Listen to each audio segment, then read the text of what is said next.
wisdom on presidential candidates.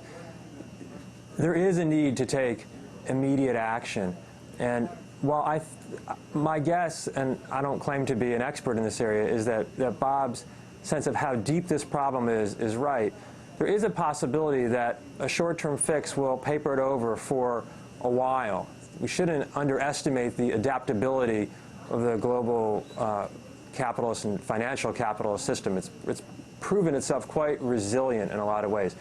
A huge danger is that a short-term response, and I think these are inadequate but not trivial, will enable policymakers and the public to look away from the much deeper problems that Bob's talking about and that must be addressed, which include the excessive financialization of the economy, not just the deregulation, but the capture of political and economic power by Wall Street over the rest of the economy. Well, its major control over what we do. Let me put that question to Robert Kuttner, editor of the American Prospect, author of Squandering of America. Do you think their answers were satisfactory? I think Edwards came closest because, first of all, what he was proposing was bolder and bigger, but also he was tying the need for short-term medicine to the need for longer-term structural change. And I liked the idea of putting money into green infrastructure that would promote energy independence, promote a cleaner economy, and also create some good jobs. I think Rob Weissman is right that the conventional wisdom, as enforced by the usual media suspects, keeps this narrowly focused as a stimulus, and it's really a down payment on a longer-term recovery strategy. So Edwards comes closest. And I think even Edwards doesn't go far enough, because if you think about $600 a year, that's $12 a week, you know, in the face of a 10% increase in health insurance premiums and a 10% increase in gas at the pump and tuition costs. And now you got rising food prices because of all the mistaken use of food production for energy and the assault on the environment. So you're going to have a kind of 70s stagflation on top of everything else, where you've got declining purchasing power and rising inflation. What even the Democrats are proposing doesn't begin to come to terms with that, and they need to be saying so. And finally, they need to hang this around the necks, not just of the Republican Party, not just around George W. Bush, but around the whole conservative ideology. Because this economic mess is the gift that's going to keep on giving, unfortunately, for years to come, of right-wing ideology put into practice in its most extreme form since Reagan. And that message, I think, has to keep getting out. This did not come out of thin air. This was not like a comet striking the Earth. This was the result of right-wing ideology and the political power of Wall Street taking over the economy. You talked about a crash like 1929. Is that what you see? I think the Fed has some powers now that it didn't have in 1929. The Fed is determined to try and get out ahead of this. Mercifully, all of the stabilizers of the New Deal were not repealed, even though a lot of Republicans wanted to. We still have unemployment comp, although it's too weak. We still have Social Security. The Republicans didn't manage to privatize that. We still have federal deposit insurance, or we'd have runs on banks.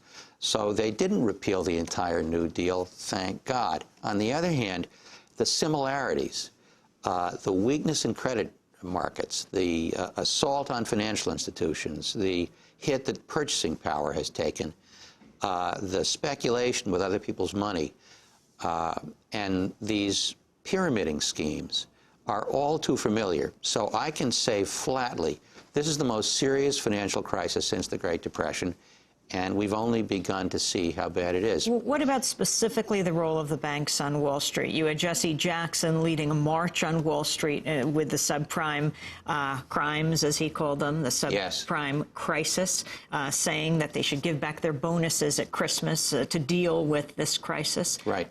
Can you name the names of these companies and what they should be doing right now, or what should be done to them? And again, the role of the opposition party here. We're in an election year. They could be making a statement or join with the ruling party, with the Republicans, and support President Bush right now.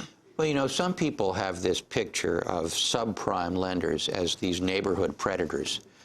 they were put in business by Citigroup. They were put in business by Merrill Lynch. They were put in business by the bluest chip names on Wall Street.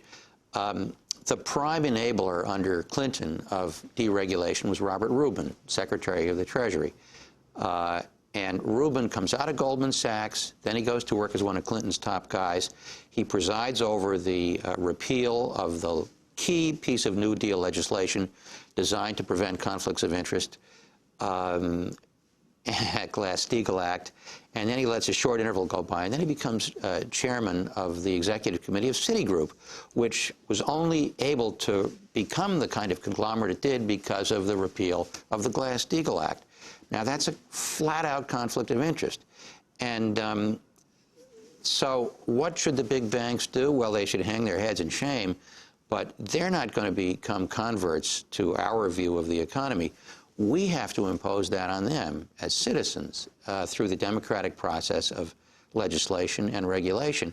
We have to fight the battle that we fought in the 1930s and onward and win it all over again, because otherwise, if we don't, the power of speculative finance is going to just wreck the economy for the rest of us. And the stimulus package, who exactly does it help? Well, it will put a little bit of money, hopefully, into the pockets of ordinary people rather than business, which is what Bush wants to use it for. I would like to see a much bigger program of aid to the states, because, you know, the states are required to have a balanced budget.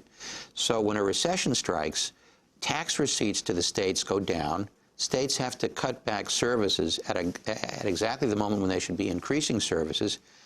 One way of making sure that the money is going to get spent is to prevent the states from cutting back services. You need to have a much stronger program of unemployment insurance. Most Americans aren't even covered by unemployment insurance because there are so many temp jobs and contract jobs now. That would help. But it would be like taking aspirin. It would be symptomatic relief. It will not cure the deeper problems of the economy. I want to thank you, Robert Kuttner, for joining us, as well as Robert Weissman. Robert Kuttner, author of The Squandering of America, How the Failure of Our Politics Undermines Our Prosperity. Robert Weissman is editor of Multinational Monitor magazine in Washington, D.C., and co-director of Essential Action. This is Democracy Now!, democracynow.org, the War and Peace Report. We go next to Africa, to the worst conflict there. It's in the Democratic Republic of Congo. Stay with us. Hey.